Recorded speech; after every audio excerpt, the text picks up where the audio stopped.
নমস্কার সবাইকে, আশা করি সবাই ভালো আছেন। চলে আসলাম নতুন আর একটি ভিডিও নিয়ে। বাসমতি চালের বিরিয়ানি পনির সোয়াবিন দিয়ে।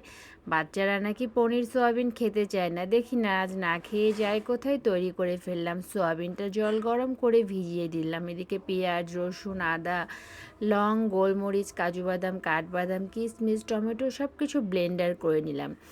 জিরা, গোলমরিচ, এলাচ, দারচিনি সম্বার দিয়ে লেবু চিপে জল গরম বসিয়ে দিলাম। এদিকে পেঁয়াজটা ঝিরিঝিরি কেটে রেখেছিলাম, বেরেস্তা করে নিব।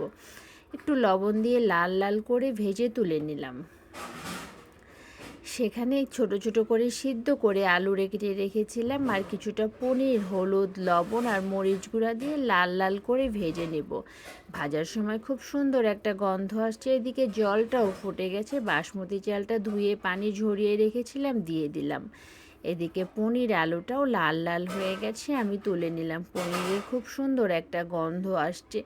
আরও সামান্য একটু তেল দিয়ে আমি তেজপাতা, এলাচ, দারচিনি, শুকনো মরিচ সম্বার দিলাম, আর সোয়াবিনটা থেকে পানিটা চিপে চিপে বের করে ফেললাম।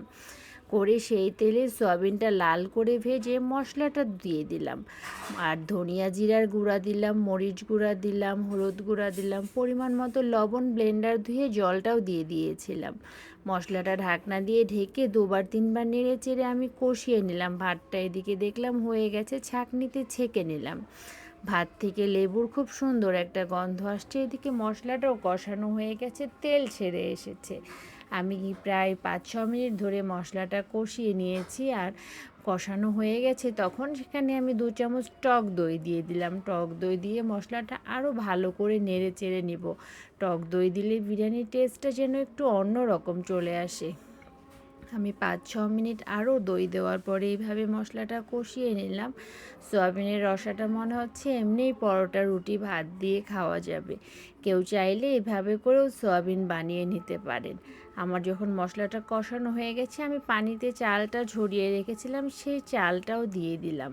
সবগুলি চাল দেওয়ার পরে আমি খুব ভালো করে নেড়ে চেড়ে নেব। আমি এখানে বেশি চাল নিই নেই, আধা কেজি চাল নিয়েছিলাম। আর খুব ভালো করে নেড়ে চেড়ে নিলাম যেন মশলাটা চালের সঙ্গে সব দিকে মিলে যায়। এ পর্যায়ে আলু আর ভেজে রাখা পনিরগুলি আমি ওপর দিয়ে দিয়ে দিলাম। কিছুটা কাঁচামরিচ দিয়ে দিলাম, পেঁয়াজ বেরেস্তা দিয়ে দিলাম, আর পরিমাণ মতো ঘি দিয়ে আমি ঢাকনা দিয়ে কিছুক্ষণের জন্য ঢেকে দিলাম। 5-6 মিনিট পরে আমার বিরিয়ানির লুকটা এরকম এসেছে। খুব সুন্দর একটা গন্ধ বের হচ্ছে, মনে হচ্ছে এখনই খেয়ে নিই। আমার ভিডিওটি যদি আপনাদের ভালো লাগে, লাইক, কমেন্ট, শেয়ার করে পাশে থাকবেন।